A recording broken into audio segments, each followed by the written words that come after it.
Okay, guys, so I had promised you a little screencast on how to revise weaker paragraphs by fixing topic sentences, by incorporating better, more developed commentary, uh, and by achieving complexity and meaning.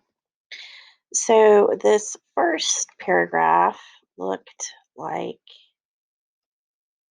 this. Let me see. Sorry, should have had this up already.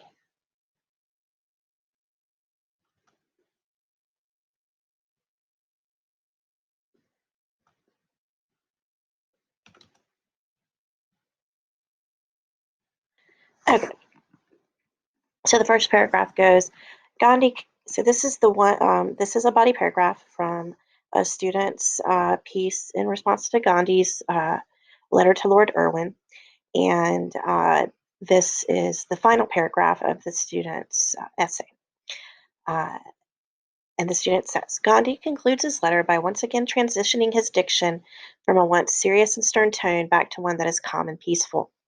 Gandhi creates this peaceful tone by first saying, I have no desire to cause you unnecessary embarrassment, or any at all, so far as I can help, to once again inform Irwin of his ultimate purpose and his goal for the future.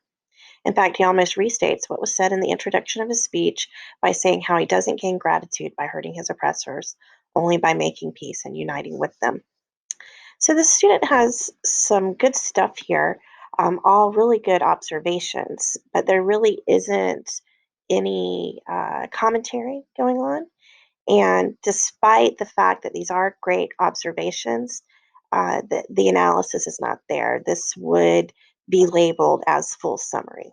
So if we go back to mine, what I've done is I've kept the majority of the paragraph the student wrote, but I've added things. Okay. So here you'll see the first thing I've done is I've worked on my topic sentence. So remember, we said that the topic sentence should be a subclaim. It should be something that I need to be proving in my paragraph. If we use the topic sentence as a strategy, it can help you with the stress you feel under the time limit, and it can kind of help ground your mind. And I want to talk to you too about how I keep purpose at the forefront of anything I write. And I also want you to notice that I try to consider the layers of things that are happening in the essay. So, what I've done is revised it to Gandhi concludes with a peaceful appeal to Lord Viceroy's mind and heart in order to offer a final bridge between the two nations, while also underlining his steadfast devotion to civil disobedience. So I went back and I kind of looked at the letter and I've dissected it into three parts. And the last part that the student is looking at, I've decided is kind of like a final chance for Gandhi to say, hey, if we can get together and talk, I would much prefer to do that uh, than have to go into this whole civil disobedience movement. But if you don't, just so you know, this isn't a threat, but I'm going to move forward. So now I have some meaning that I can kind of prove as I move through and keep at the forefront of anything I say. Now the student pulls in the evidence. So what I've done is kind of cleaned it up a little bit. So now, after I've added a great topic sentence that works as a subclaim, I start to incorporate evidence. Gandhi once again transitions his diction from a serious and stern tone back to one that is calm and peaceful.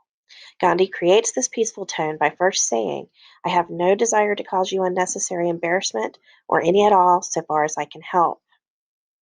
Now I need to add commentary because the student kind of just kept summarizing and rushed through the commentary.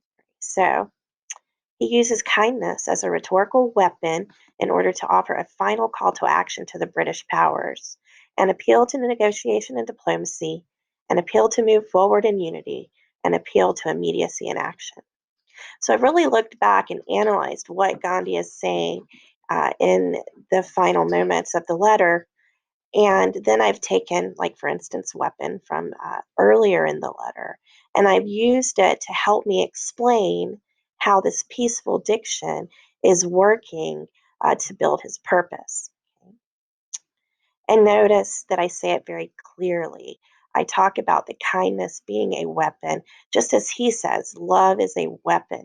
Nonviolent movement is the better way to achieve something. So he has to model that here. Then I keep going because I do think this student was trying to be analytical in this next point. And so I've kept it here and then I'm going to add to it. In fact, he almost restates what was said in the introduction of his letter by saying how he doesn't gain gratitude by hurting his oppressors, only by making peace and uniting with them. And so now I'm going to go back and I'm going to continue to analyze. Gandhi reserves any type of anger he may feel toward the British for their evils and speaks instead to the Viceroy with a kind tone, extending the hand of friendship to Britain. The refrain, and the refrain is what I mean by because the student has mentioned a restatement, okay? The refrain of peace in the face of an oppressor offers the viceroy, a government official accustomed to bureaucracy, a final moment to back away from imperialism and walk towards a new era in the country's treatment of impoverished people. Gandhi doesn't fail to mention his awareness that his words may fall on deaf ears.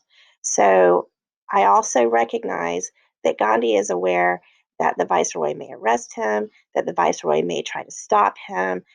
So he is aware that the viceroy very much is an opponent of his ideas. Um, and so he keeps that at the forefront as well. He doesn't want the viceroy ever to forget that Gandhi is serious about this nonviolent protest. So I'm keeping all of that in my mind. I'm also keeping this first statement in mind, building a bridge, but also steadfast devotion to the disobedience movement. The refrain of peace in the face of an oppressor offers the viceroy a final moment to back away, blah, blah, blah. Gandhi doesn't fail to mention his awareness that his words may fall on deaf ears. Gandhi wants the viceroy to know he is keenly aware of the possibility for retaliation, thereby dismantling the power of the imperial threat. Despite his clear awareness of impending arrest, he works to insert one more appeal to a sense of humanity that may exist within the viceroy's heart.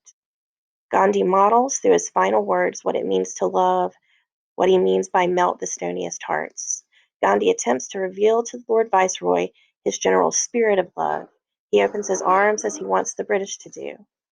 The sweet and humorous tone of the final sentence, one about the messenger, reveals too that Gandhi's wordplay engages the Viceroy with wit, a very English thing to do, a very Gandhi or perhaps Indian thing to do, a very human thing to do. He, in the final moment, ends with a great deal of calm, an image of providence, a concept the two nations can agree upon. So, just to kind of show you, this is the kind of developed, complex commentary you really need to be shooting for.